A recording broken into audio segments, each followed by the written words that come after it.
रेगिस्तान, रेत का स्थान, जहां जिसके चारों ओर देखेंगे तो आपको सिर्फ रेत ही रेत दिखाई देगी, रेत के टीले दिखाई देंगे, जहां पे ना कोई पानी का निशान होता है, ना कुछ पेड़ पौधे का निशान, ना कुछ जीव जंतु का निशान होता है।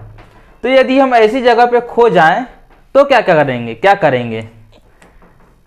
बाई चांस कभी हम एडवेंचर टूर में चले गए रेगिस्तान, तो वहां पर यदि हम गुम हो जाएं तो क्या करेंगे? तो हमारे पास कुछ ऑप्शंस हैं जिसके मदद से हम वहाँ उस जगह से निकल सकते हैं। तो एक्चुअली इस वीडियो बनाने का इंटेंशन एक ही है कि थोड़ा नॉलेजेबल चीज़ें की जानकारी मिले आपको, जैसे वहाँ की कुछ हवाओं की प्रकृति क्या होती है, जिसके माध्यम से हम जान पाएँ कि रेगिस्तान में कैसा क्या एनवायरनमेंट होता है। तो यदि हम वहाँ पे खो जाएं तो सबसे पहले हमें एक ऑप्शन मिलेगा, वो है कि हम सन के माध्यम से देख पाते हैं। जैसे कि सन पूर्व से पश्चिम की ओर निकलता है, तो सन के माध्यम से डायरेक्शन जान पाएंगे हम कि रेगिस्तान में कैसे हमारी डायरेक्शन क्या होगा निकलने का। फिर सेकेंड ऑप्शन है हमारा स्टार्स।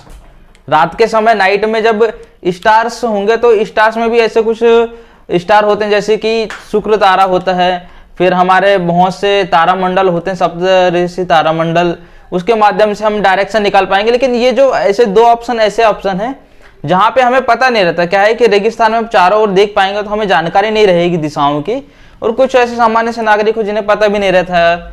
फिर और एक ऑप्शन है, थर्ड ऑप्शन है रेगिस्तान से निकलने का। क्या है, रेगिस्तान में यदि गुम हो गए तो सामने डेथ ही मिलेगी हमें, उसके अलावा तो कुछ मिलने वाला नहीं है। तो और एक ऑप्शन जिसके बारे में आपको जानकारी लगना चाहिए, वो थर्ड ऑप्शन है हवाओं के माध्यम से। हवा मतलब पवनों के माध्यम से हम जान पाएंगे कि किस साइड से किस साइड में वहां पे पवनें चलती हैं। तो मैक्सिमम जो डिजर्ट होते हैं, रेगिस्तान होते हैं, वो समुद्र के किनारे होते हैं।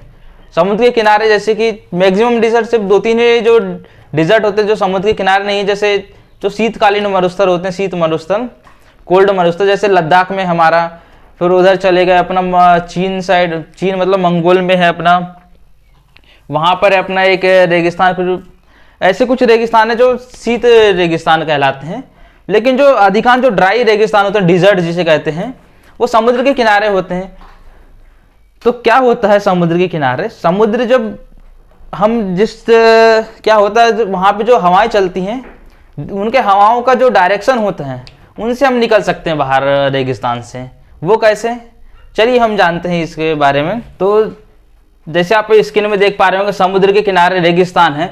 तो इस एरिया में क्या होता है, समुद्र में एक जल होता है, जो जल होता है वो रेगिस्तान बहुत गर्म हो जाता है दिन के समय, तो जो समुद्र का जल होता है उसके अकॉर्डिंग थोड़ा कम ठंडा, मतलब कम गर्म रहता है, मतलब कहना चाहिए ठंडा रहता है वहाँ का जल। जब ठंडा रहेगा वहाँ का जल तो क्या होगा, वहाँ का जो एयर प्रेशर होगा वो ज़्यादा होगा। ठंडा जल मतलब वायु भी ठंडी हो जाएगी, और वहाँ का जो प्रेशर होगा वायु नीचे बैठने को देखेगी। जैसे आप स्क्रीन में देख पा रहे होंगे वो जो वायु है वो नीचे बैठने को देखेगी, और उससे जो क्या होगा, और इस साइड का रेगिस्तान डिजर्ट का टेम्परेचर कम हो जाएगा। टेम्परेचर ज़्यादा होने की वजह से एयर प्रेशर कम हो जाएगा। तो जो एयर प्रेशर कम होगा तो समुद्र की ओर से हवाएं चलने लगेगी। वो हवाएं ऐसी होंगी, जो पवनें ऐसी होंगी जिन्हें कहते हैं सी ब्रिज कहते हैं, समुद्री समीर जिसे कहते हैं। वो ठंडी होके रेगिस्तान की ओर जाने लगेगी दिन के समय। लेकिन जो रात के समय होगा वो समय उल्टा हो जाएगा, रेगिस्तान की ओर से जो लैंड ब्रिज है, जो थल समीर है, वो समुद्र की ओर जाने लगेगी। वो थोड़ी गर्म होती हैं। तो जैसे कि दिन में यदि हम खो गए तो उसमें पता ये चलेगा कि समुद्र की ओर से आ रही है ठंडी पवनें, तो हम समझ जाएंगे कि हाँ यार इस साइड ठंडी पवनें आ रही है, तो हमें यदि समुद्र में जाना है तो आगे चल सकते हैं, या फिर यदि हमें पीछे की ओर जाना है जहाँ पे और अच्छी जगह मिल जाएगी, लैंड मिल जाएगा, तो हमें पीछे की ओर जाएंगे, अपोजिट डायरेक्शन में जाएंगे दिन के समय लैंड ब्रिज के।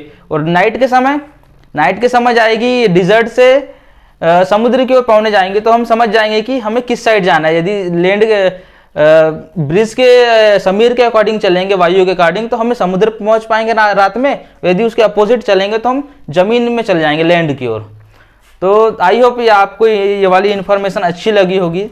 यदि आपको कुछ इन्फॉर्मेशन मिली होगी तो please like, share and subscribe जरूर करें चैनल को। Thank you.